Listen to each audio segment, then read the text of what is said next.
हरिंदर जी, राहुल से मिले आपको कितना दिन हो गया? राहुल गांधी जी से मिले? करीब-करीब महीने भर हो गया। महीने भर में ही आपने निर्णय ले लिया कि हम चुनाव लड़ेंगे बनारस से। ऐसी खबर है नहीं, कि हरिंदर यादव चुनाव लड़ने जा रहे हैं बनारस से। नहीं, तो अब ये खबर क्या परिस्थिति आ गई कि आप राहुल गांधी से मिलते हैं, 1 महीने हुआ आपको, तो कहीं न कहीं राजनीतिक लोगों से मिलने से तो आपके ऊपर प्रभाव पड़ रहा है कि आप नहीं, अब राजनीति में एंट्री कर रहे नहीं हैं। प्रभा अच्छा ये बताइए राजनीति करना गुनाह है? मैं आपसे पूछ रहा हूँ कि राजनीति करना गुनाह है? नहीं, राजनीति लोग तो यही नहीं, कहेंगे हरिंदर यादव अब मैं नेता हो गया। मैं वही आपसे पूछ रहा हूँ कि अगर आप लोग जब हमारी बातें नहीं सुन रहे हो तब तो मैं राजनीति में अभी तो मैं आया नहीं हूँ। लेकिन अगर आप ये कह रहे हैं कि ये सुनने में आ रहा है तो मैं आपसे ही पूछ रहा हूँ कि राजनीति करना गुनाह तो है नहीं? अगर गुनाह है तो मुझे ये मौका दिया जाए, क्योंकि आप लोगों में हिम्मत ना रही। आप लोग सेना को न्याय नहीं दिला सकते, उल्टा बस सिर्फ़ राजनीतिकरण कर सकते हो सेना का। आपको लगता है कि जो जिस तरीके से आप न्याय माँग रहे हैं, जिस तरीके से आप भीख माँग रहे हैं, अगर आप राजनीति की तरफ रुख करेंगे तो वहाँ पर आपको न्याय मिलेगा? आपको लगता है ऐसा कुछ? आपके दिल दिमाग ने कहा कुछ नहीं, ऐसा? राजनीतिक की तरफ रुख करेंगे, ऐसा क्या बात आ गई राजनीतिक रुख करेंगे? भई वही तो राजनीति हम कह रहे हैं, आपको क्या नहीं, लगता है तो कि वहाँ देखो जाने पर हमें मेन न्याय मिल कारण ये जाएगा? है ना, या देश को वहाँ न्याय मिलेगा जिस तरीके के आप देश को आरोप लगा रहे हैं? अब देखो क्या होता है कि न्याय के लिए अब लोग क्या कहते हैं ताकतवर बनना पड़ता है। अगर आपको न्याय नहीं दे रहा है तो छीनना पड़ता है। अब वो छीनने के लिए आपको ताकत चाहिए। भाई अगर हमारे जवानों को मार दिया जा रहा है, उसकी जाँच नहीं हो रही, तो जाँच कराने के लिए अब बताओ कि किसके पास जाऊँ? क्या करूँ? क्या करूँ मैं पूछ रहा हूँ, किसके पास जाऊँ? तो अपने देश की जनता के पास जा रहा हूँ ना। भाई अगर हम जिसकी सुरक्षा करते हैं, उन लोगों के पास जा रहे हैं, भीख माँग रहे हैं, उनसे माँग रहे हैं, वो लोग अगर मुझे ताकत देंगे, तो शायद उस चीज़ की जाँच कराने की मेरी आवाज़ में मजबूती आएगी। अगर वो लोग अगर आपको हमारे लगता साथ है मजबूती आएगी? हरिंदर जी, अब नेताओं के ऊपर भी बड़े आरोप लगते हैं जुमलेबाजी का, कि वो तमाम तरीके के वादे दावे करते हैं, चुनाव जीत जाते हैं, संसद में विधानसभा में जाते हैं, फिर उनकी बातें वही पार्टी जो कहेगी वही कहना है, कुछ नहीं सुनना है। फिर नहीं तो तो एक बार कैसे यकीन किया जाए नहीं हरिंदर यादव भी सांसद विधायक बनने के बाद नहीं तो एक इन बार चीजों पर आवाज जैसे उठाएंगे? बात आपकी सही है कि अगर कैसे यकीन किया जाए, तो भाई एक बार देश का सरहद का सिपाही गद्दार नहीं हो सकता। जो देश के लिए अपने प्राणों का बलिदान दे रहा है, गोलियां खा रहा है, कभी पीछे उस युद्ध से पीछे नहीं भागता। मेरी पहली पोस्टिंग बॉर्डर की है, अरुणाचल बॉर्डर पे नरेंद्र जी, और हम उसकी सेना के जवान पर भरोसा कर सकते हैं, लेकिन इस देश की जनता से आप पूछे ईमानदारी से कि क्या वो देश की जनता नेताओं पर भरोसा करते हैं जितना हम देश की सेना तो पर भरोसा इसीलिए मैं करते कह हैं? रहा हूँ तो फिर कैसे आपके ऊपर भरोसा होगा? मैं नेता कहाँ बन रहा हूँ? मैं तो बोल रहा हूँ तैयारी तो है, आप नेता ही ये बनने जा नहीं, रहे नहीं, हैं। अच्छा ये ज़रूरी मतलब वो नेता बनना मतलब वही तो मैं पूछ रहा हूँ कि भाई देश की सेवा करना गुनाह है। राजनीति में भगत सिंह भी थे, चंद्रशेखर आज़ाद भी थे, राजगुरु भी थे। इन चीज़ों को आप पढ़िएगा। उन राजनीति लोगों ने इस तरीके की राजनीति नहीं की तो थी फिर जो जिस तरीके की राजनीति आज भाई नेता कर रहे हैं। मैं ऐसा तो किया नहीं ना। मैंने तो नहीं किया ना ऐसा। अब बताओ मैं क्या करूँ? मैं सर्विस को अपने एक तरीके से मैं इस इन चीज़ों के लिए मैं तो पक्का था ना। मैं तो अग्निवीर नहीं था ना जी। और मैं तो नहीं मरा था ना। हमारे 40 भाई मारे गए और अमित सिंह जो मरा, तो ये हमारे जवान जो शहीद हो रहे हैं, उसमें मैं नहीं था ना।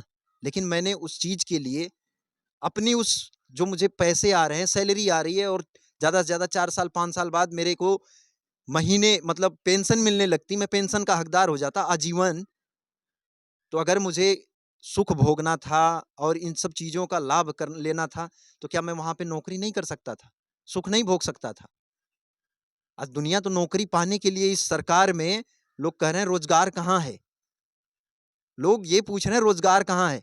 और एक आदमी सर्वे सर्वा सब कुछ छोड़ रहा है और एक कटोरा लेके हाथ में घूम रहा है। तो हरिंदर जी, यहाँ तक तो वो ठीक है, आदमी यहाँ तक तो ठीक है, लेकिन जिस दिन आप किसी पार्टी को ज्वाइन कर लेंगे, किसी तरीके की राजनीति करने लगेंगे, उस दिन हरिंदर यादव को लोग अच्छा ये फौजी नहीं समझेंगे। नहीं मैं उस दिन लोग आपको पीड़ित नहीं समझेंगे, क्योंकि नेताओं की जो चीजें हैं लोग समझ रहे हैं कि नेता आखिर होता क्या है। नहीं जब आप बात उन चीजों आपकी में शामिल हो जाएंगे तब तो तो फिर अच्छा वही फिर ठीक है, मुश्किलें हो फिर आप जाएंगी। वोट देना बंद कर दीजिए फिर।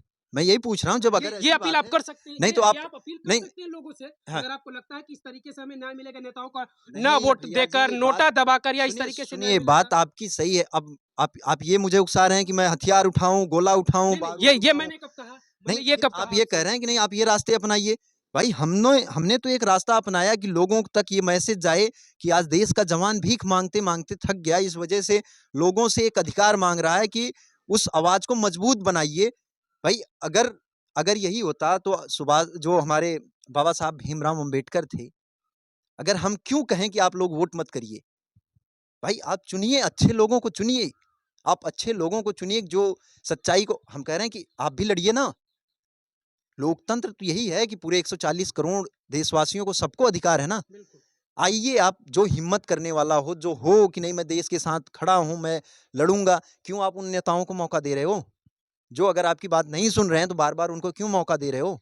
आप चुनिए ना किसी अच्छे आदमी को। चलिए हम मानते हैं कि हरिंदर यादव अब इस तरीके से न्याय मांगते-मांगते थक चुके हैं। अब हरिंदर यादव को लगता है कि हम राजनीति की तरफ रुख करेंगे, हम शायद सांसद विधायक चुने जाएँगे तो हम अपनी आवाज़ को और मजबूत तरीके से उठाएँगे। सांसद लेकिन विधायक हरिंदर बनना नहीं। यादव का दिल क्या कहता है? हरिंदर यादव का दिल कहता है कि हमें उस तरीके से न्याय मिल जाएगा अगर हम राजनीति में चले जाएँगे तो? अच्छा ये बताओ, पिछले अगर मुझे राजनीति में अगर जाना ही रहता और ऐसे ही अगर, तो पिछले 1.5 साल से मैं भटक रहा हूँ ना। पिछले 1.5 साल से मैं लोगों के पास जा रहा हूँ। कोई आवाज़ को इसको सुना? मैं कह रहा हूँ कि उन नेताओं को सुनना चाहिए था ना, मैं क्यों आता वहाँ पे? मैं क्यों कहता कि नहीं मैं राजनीति में आऊँगा, मैं चुनाव लड़ूँगा, क्यों कहता? मैं आज भी अभी आपके सामने कह रहा हूँ, मैं नहीं जाऊँगा राजनीति में। आप जाँच करा दीजिए पुलवामा अटैक का, आप अग्निवीर बदल दीजिए, लिख के दीजिए, लाइए हलफनामा एक लिख के दीजिए कि हरिंदर आप राजनीति मत आइए, और आपको मैं हलफनामा दे रहा हूँ कि पुलवामा की जाँच होगी और उसके बाद अग्निवीर को बदल दिया जाएगा। और जो बर्बरताएँ जो भारतीय सेना के जवानों के साथ हो रही है, उसके साथ भी एक अच्छी जाँच होगी और उस चीज़ को भी बदला जाएगा। मैं नहीं जाऊँगा, राजनीति चलिए छोड़ दूँगा। हरिंदर यादव अगर आज राजनीति चुन रहे हैं तो सुनने में आ रहा है कि वाराणसी से, बनारस से, जहाँ से प्रधानमंत्री मोदी जी सांसद हैं। तो हरिंदर यादव को क्यों लगा कि बनारस ही बेहतर है और तमाम देश में तो और तमाम आप जौनपुर से आते हैं, आप जौनपुर से चुनाव क्यों नहीं लड़े? बिल्कुल, इसके अभी पीछे की क्या अभी वजह है? आपने बिल्कुल सही, यही कारण है कि मैं उसी आदमी को चुना कि जो हमारे साथ सबसे ज़्यादा गद्दारी कर रहा है। जो हमारे साथ सबसे ज़्यादा गद्दारी हमारे नाम पे, भारतीय सेना के नाम पे, भारतीय सेना के जवानों के नाम पे, जो 2019 में चुन के आया सत्ता में, और वही आदमी सबसे ज़्यादा गद्दारी और गुनाह अगर कर रहा है तो भारतीय सेना के साथ कर रहा है। 2019 में हमारे साहब ने वोट माँगा था, बोला पुलवामा में शहीद हुए जवानों के नाम पे आपका वोट समर्पित होगा क्या? एक सर्जिकल स्ट्राइक करा के, और उन्होंने, जो कि भारतीय सेना ने किया था, उस सर्जिकल स्ट्राइक के नाम पे उन्होंने वोट माँगा। तो मैं आपसे पूछता हूँ कि सर्जिकल स्ट्राइक हमारे साहब किए थे या भारतीय सेना के जवान हम लोगों ने किया था? तो अगर ये सच्चाई है तो ऐसी ऐसी सर्जिकल स्ट्राइक की बात छोड़िए, देश की आयरन लेडी कही जाने वाली प्रधानमंत्री इंदिरा गांधी ने पाकिस्तान के 2 टुकड़े कर दिए थे, लेकिन उन्होंने इतनी गंदी राजनीति नहीं की थी। इस गंदी राजनीति को खत्म करने के लिए हरिंदर यादव आज कदम बढ़ा रहा आगे, क्योंकि जब इस कुछ चीज को समय नहीं पहले सुना जा हरिंदर रहा। जी बिल्कुल, कुछ समय पहले तेज बहादुर यादव नाम के भी एक सेना के जवान थे जो प्रधानमंत्री मोदी के सामने ही चुनाव लड़ने आए और उनका नामांकन रद्द कर दिया गया और वो फिर अभी तो कहाँ है ये तो पता नहीं है। तो क्या लगता है आपको अगर आप वहाँ जा रहे हैं चुनाव लड़ने तो आप सफल होंगे? तो ये देश देखेगा कि जैसे पिछली बार प्रधानमंत्री साहब जी पीछे हट गए, नामांकन रद्द करा दिए, भाग खड़े हुए। भाई आप जैसा तेज इतने बहादुर बड़े, यादव का ऐसा आरोप था कि भाई वो नहीं करा उनका दिया ही, गया, अब क्या उनका, अच्छा डॉक्यूमेंट वगैरह ये में क्या बताओ, दिक्कत तो थी? वही कह रहा हूं, तो फिर अगर मेरे साथ भी अगर ऐसा होगा तो देश तो जानेगा ना सच्चाई। देश तो जानेगा ना सच्चाई कि नहीं, कि एक जवान के सामने इतना राष्ट्रवादी, इतना बड़ा, इतना इतना मतलब सब कुछ, सारी शोहरत, वो नेता क्यों बार बार एक जवान के सामने हथियार डाल दे रहा है और पीछे हट जा रहा है किसी तरीके से कल बल छल करके? तो भाई ये देश देखेगा ना, और ये भी देश देख रहा है कि क्यों उसी आदमी के साथ बार बार जवान जा रहा है, उसी आदमी के साथ, कि भाई आप खाने के दांत और दिखाने के दांत और हाथी के जैसा आप काम कर रहे हैं। आप सेना को मजबूत बनाने करके आप अग्निवीर जैसा व्यवस्था ला दे रहे हैं, जिसमें 4 महीने 6 महीने की ट्रेनिंग मात्र, और उसके बाद आप उसको सरहद पे भेज दे रहे हैं, और वो भी ट्रेनिंग प्रॉपर नहीं, आपके वो अधिकारी जो हैं उनको सेवा चाहिए। तो तमाम सारी बातें, इस वजह से मैंने उस क्षेत्र को चुना हूँ, जो साहब कहते हैं कि मुझे गंगा मैया ने बुलाया। उन साहब को मेरा संदेश है कि मुझे भारत मैया ने भेजा है इस लोकतंत्र को, इस देश को बचाने के लिए। जो साहब कहते थे कि मैं चाय वाला हूँ, मैं फ़कीर हूँ, तो साहब को मेरा ये भी संदेश है कि मैं सरहद का रखवाला हूँ, और हाथ में ये कटोरा लेके साहब जी, और मैं, आप शायद रेलवे स्टेशन पे चाय बेचते थे, और मैं अभी सरहद पे रखवाली करते-करते आज रेलवे स्टेशन पे पहुँचा हूँ भीख माँगने के लिए कटोरा लेकर के।